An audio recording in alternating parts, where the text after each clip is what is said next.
Эфир абхазского телевидения продолжает русская служба новостей. Здравствуйте. И в начале выпуска коротко о главном.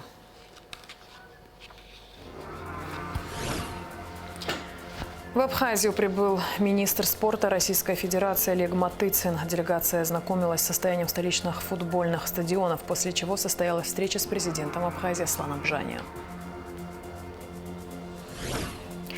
Правительство Абхазии приняло решение об изменении предельных оптовых и розничных цен на нефтепродукты.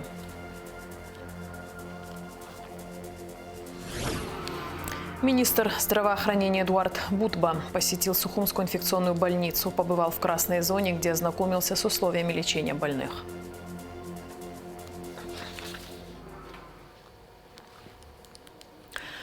Начнем выпуск с новости, которая болью отозвалась в сердце каждого в коллективе АГТРК.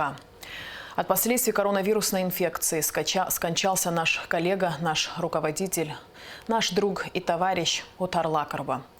Ушел из жизни человек, который всю свою жизнь посвятил телевидению и журналистике.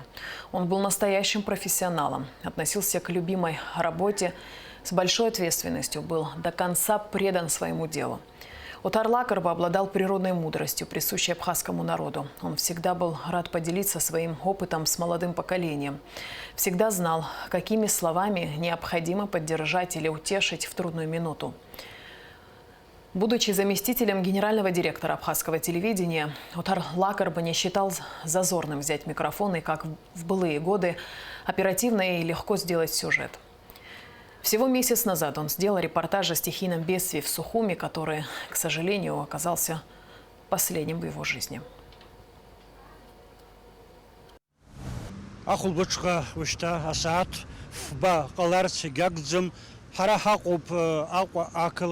Воронові Арджинби Риміпа Ахехоглу Атопеча. Ара ішеш боепш яса запшавга яхкана Воронов янгылаз ацладука амиду ирнахалейт. Ишбойт ишоко абра мышква крапха иргылан ялгета светофорчец Воронов имедуи Арджинби имех изланева ішеш боепш абшазеги ибжнахит яха. Иробас ишбойт арака афымцала шара ету асрахаква, интернет ету асрахаква, ателку ету асрахаква зеги евжишиш боепш зеги асаре иштоп, амнака ишиш боепш Воронов имеду берне ехагылу евнехагыл аваражги кахайтацладу убри увизку яра аюней закухаз ауп мамзар уйге асары иштазаон абас якобеха акла кекыржара атып куракда хсот уже игбахтып вахику атагылазаша. Отару Ночиевичу было всего 63 года. Для мужчины-кавказца это не так много. У него было много творческих планов, задумок, он еще многое хотел успеть. А самое главное – вырастить внуков, которых у него 3. Насладиться благополучием в кругу своей красивой семьи. Весь коллектив АГТРК скорбит сегодня вместе с его супругой, детьми, внуками и разделяет с ними боль утраты.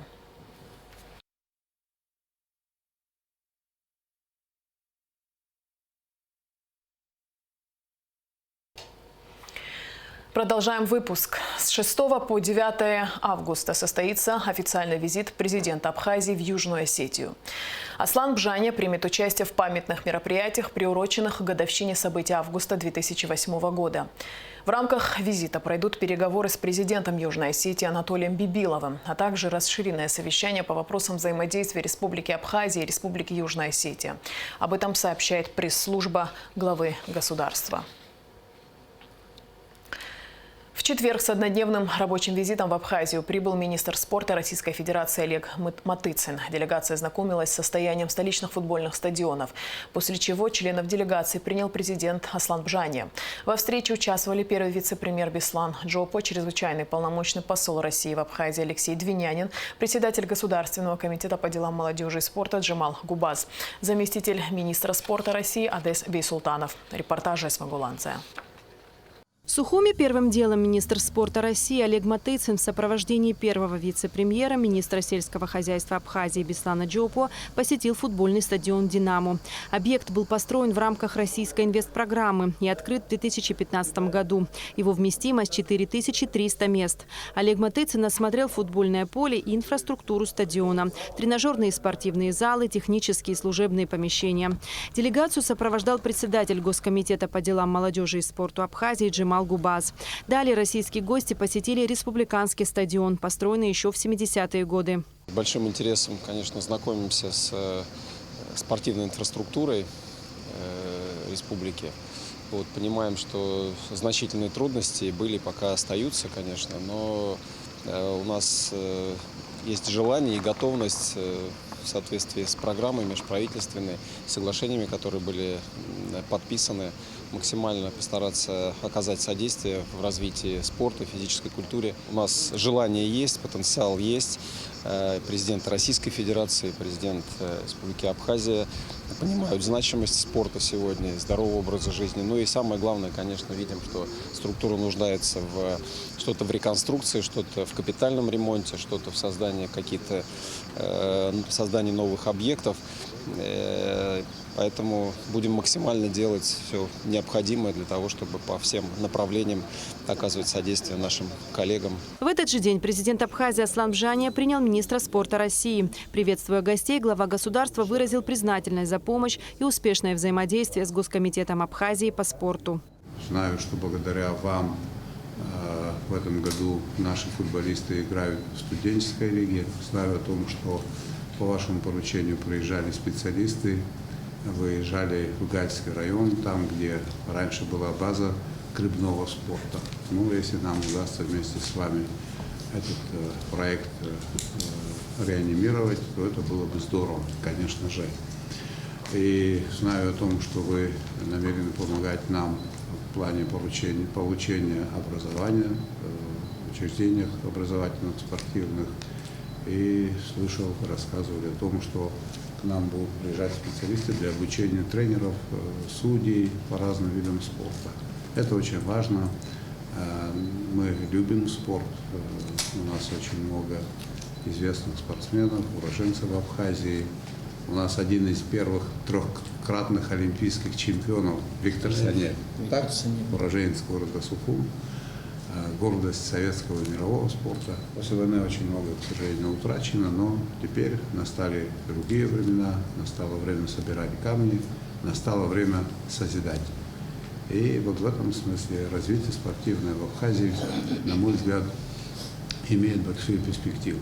Кроме того, Аслан Бжания поздравил россиян с успешным выступлением сборной на Олимпиаде в Токио. В свою очередь Олег Матыцин поблагодарил президента за теплые слова и подчеркнул, что спорт должен показывать пример консолидации и единства общества, тем более в период мировой пандемии. Наши народы близкие, мы всегда стремились и абсолютно уверены в том, что будем продолжать наше взаимодействие не только в области спорта. Спорт как одна из сфер. Но я думаю, что важное очень, потому что речь идет о здоровье человека, не только об олимпийских медалях, хотя это тоже значимая часть, которая демонстрирует успехи государства. Но и я с большой радостью и благодарностью принял приглашение. Будем взаимодействовать и по тем направлениям, о которых вы сказали. Это и укрепление материальной базы, это и подготовка кадров как на территории Российской Федерации, в наших вузах, так и наше содействие в том, чтобы повышать уровень профессионального мастерства. Здесь, в республике, мы видим проблемы не поверхностно, понимаем, что предстоит сиюминутно они не решатся.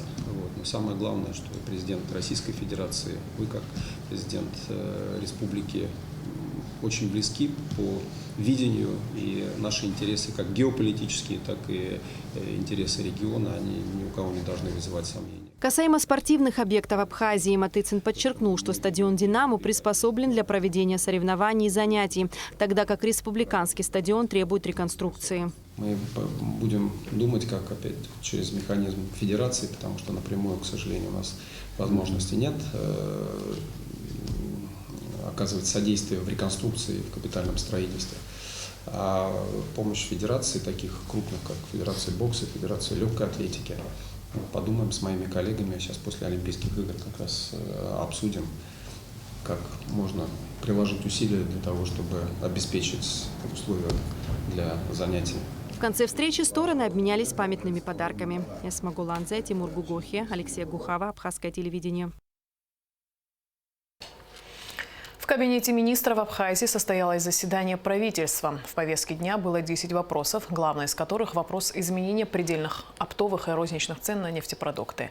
Представляя данный проект решения правительства, вице-премьер, министр экономики Кристина Узган назвала его непопулярной, но необходимой мерой. По ее словам, дальнейшее сдерживание цен может привести к образованию дефицита. Стоимость поставки нефтепродуктов в августе уже составляет 61 тысяча рублей за тонну или 46-47 рублей за литр. С учетом доставки и иных расходов, связанных с хранением и реализацией нефтепродуктов, предельная оптовая цена должна составлять 51 рубль, розничная – 53 рубля, заявила вице-премьер, министр экономики. Рынок нефтепродуктов в Абхазии, как вы знаете, регулируется государством в соответствии с законодательством. При этом с формальной точки зрения, обладая механизмом сдерживания путем определения предельной цены, государство в политике регулирования напрямую зависит от ценовой конъюнктуры Российской Федерации. Фактически мы по факту изменения цен на российском рынке вынуждены констатировать эту ситуацию со своими решениями. Прирост цен на нефтепродукты с прошлого года составил в среднем 12 тысяч рублей на тонну. И в процентном соотношении нефтепродукты, поставляемые в Абхазию, подорожали в среднем от 26 до 30%. В июне текущего года правительство увеличило предельные оптовые и розничные цены на нефтепродукты на 4 рубля. Повышение, как вы знаете, проходило в 2 этапа. Однако стоимость поставки нефтепродуктов в июле-августе в расчете на 1 литр уже превышает установленные предельные розничные цены. Правительство приняло постановление о повышении зарплаты основных категорий работников госучреждений в сфере здравоохранения, образования, науки, культуры, спорта и социального обслуживания. Данное решение вытекает из реализации совместной договоренности и соглашения, подписанного между Абхазией и Россией 14 апреля 2015 года. Для того, чтобы повысить социальные выплаты, все, которые у тебя на бумаге, тем более повысить заработную плату, нужно заработать эти деньги. И зарабатывать их систематически. Повышение не на один день же, верно? И таких проблем в абхазском государстве, в абхазском бюджете очень много. Мы готовы к спокойному, взвешенному, грамотному обсуждению подобного рода тем. Среднее повышение составит до 26%, начиная с 1 января текущего года. В системе здравоохранения до 25%. Еще раз хочу обратить внимание на то, что об этом часто говорят, уже когда после того, как принято решение, установленные размеры до 20 тысяч, до 25 тысяч. Это предельные значения среднего показателя. Это говорит о том, что средняя заработная плата составит именно столько, сколько указано в проекте, но она внутри может варьироваться в зависимости от выполняемой работы работникам бюджетной сферы. Члены правительства утвердили ставки вывозных таможенных пошлин и экспортных цен на лом черных металлов, порядок выдачи разрешения на хранение оружия и требования к условиям хранения. Кроме того, члены правительства дали согласие на проведение переговоров о подписании соглашения о сотрудничестве в области обеспечения санитарно-эпидемиологического благополучия населения между Министерством здравоохранения Абхазии и Федеральной службой по надзору в сфере защиты прав потребителей. Расширенный репортаж заседания Кабинета министров смотрите после выпуска новостей в рубрике «Амшик Шара Яцу». 4 августа группа стран, членов Совета безопасности ООН, включающая США, Великобританию, Францию, Ирландию, Норвегию и Эстонию, распространила заявление, в котором потребовала от России вывести войска из Абхазии и пересмотреть решение о признании независимости республики. Документ подписала также Албания, которая в ближайшее время получит место в Совете безопасности ООН. Заявление приурочено к 13-й годовщине августовских событий 2018 года. В связи с этим МИД Абхазии распространил комментарий, в котором выразил сожаление, что подписавшие данное заявление государства за прошедшие годы так и не осознали необратимости перемен, произошедших в Закавказье после трагических событий августа 2008 года. Решение Российской Федерации о признании независимости Абхазии не подлежит пересмотру и является окончательным, отмечается в частности в комментарии. Во внешнеполитическом ведомстве Абхазии напомнили, что решение о признании независимости и установлении дипломатических отношений – это суверенное право государств-участников международного общения. Осуществление этого права не вступает в противоречие с международно-правовыми нормами и не требует согласия или одобрения со стороны других государств. Министр здравоохранения Эдуард Бутба посетил Сухумскую инфекционную больницу. Побывал в красной зоне, где ознакомился с условиями лечения больных. Зашел во все палаты, пообщался с пациентами. Эдуард Бутба также ознакомился с тем, как ведется амбулаторный прием. Поинтересовался у руководства больницы их проблемами. По просьбе главврача Стамура Гуня в ближайшие дни Минздрав передаст лечебному учреждению 2 кислородных концентрата, необходимых для лечения тяжело больных пациентов.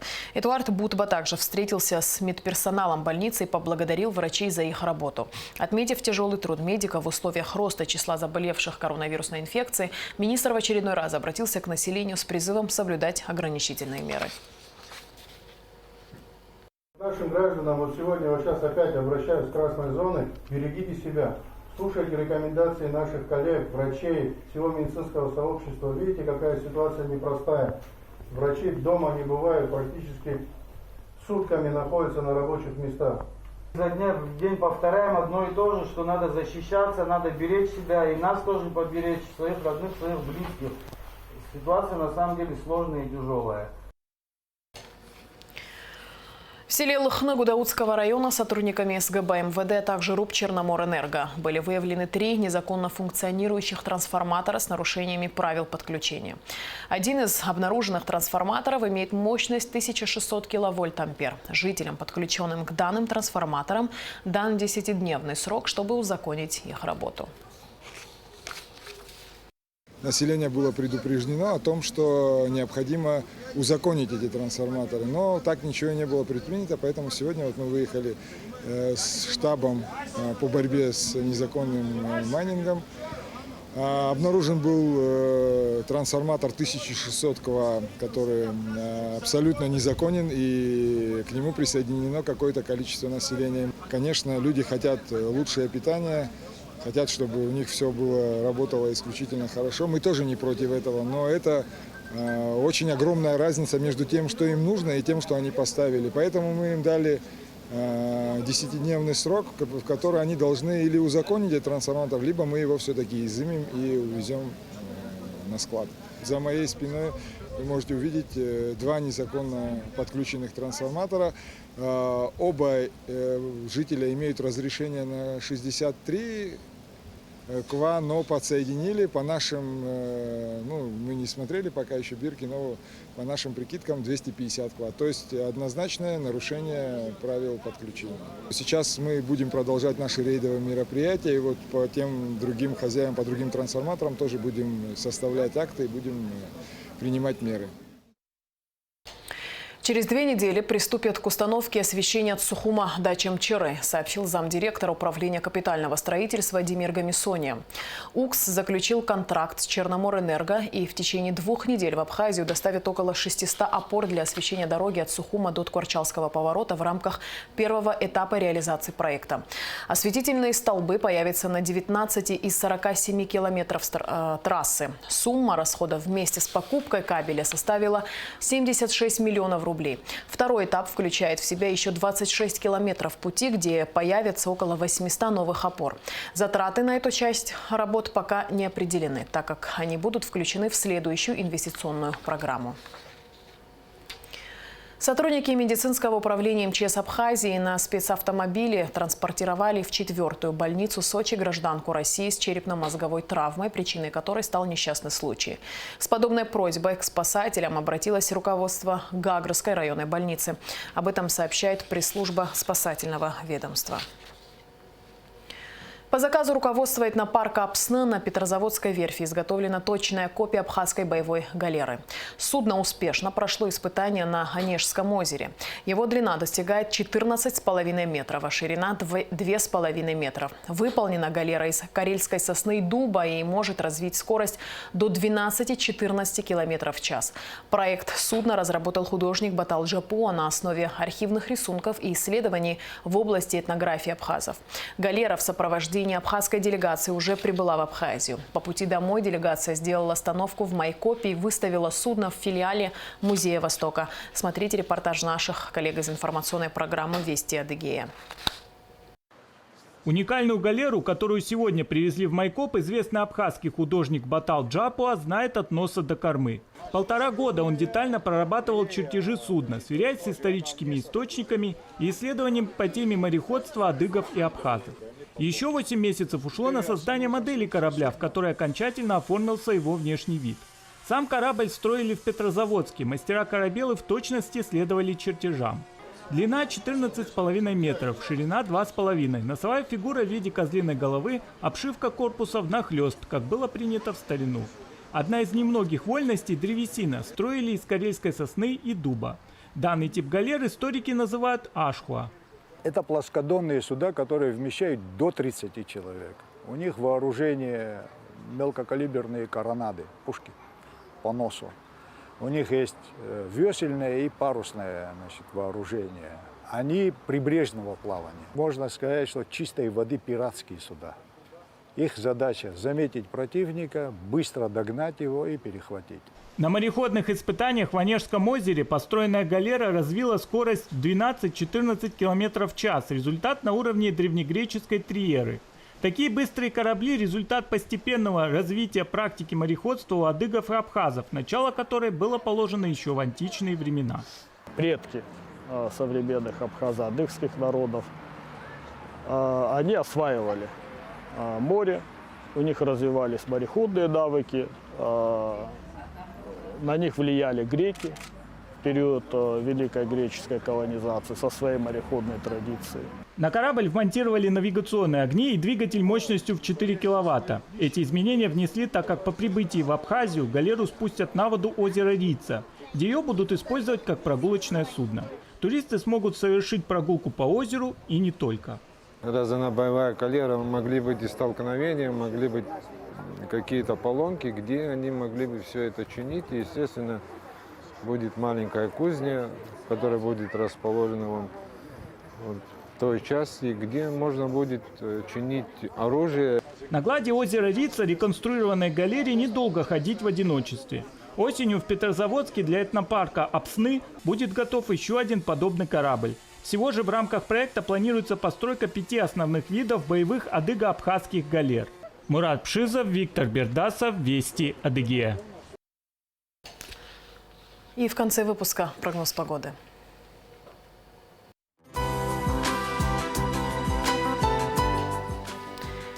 По сообщению Гидрометцентра, в пятницу 6 августа в Абхазии ожидается небольшая облачность, без осадков, удушливо жаркая погода, высокий уровень ультрафиолетового излучения. Температура воздуха ночью плюс 20-25, днем 30-35 тепла. Температура морской воды плюс 27.